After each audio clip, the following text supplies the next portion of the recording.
পদ্মা মেঘনা যমুনা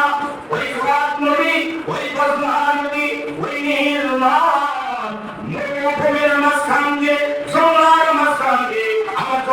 আমার জঙ্গলের ভিতরে দিয়ে সুন্দর ফুলের ভিতরে দিয়ে আমি সৃষ্টি করে আল্লাহ পাক রব্বুল আলামিন খান তৈরি করে দিয়েছেন হাজার হাজার বছর আগে খান তৈরি করে দিয়েছেন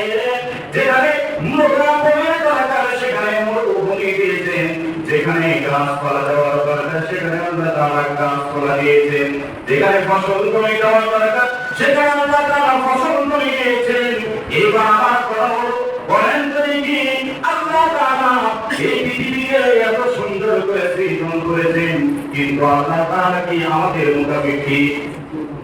আল্লাহ তাআলা কি আমাদের মুখাপেক্ষী না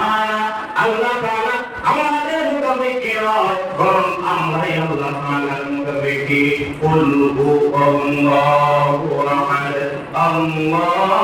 আল্লাহুস সামাদ আল্লাহ তাআলা বলেন আমি তার মুখাপেক্ষী নয় বরং দুনিয়ার সব কিছুই আমার মুখাপেক্ষী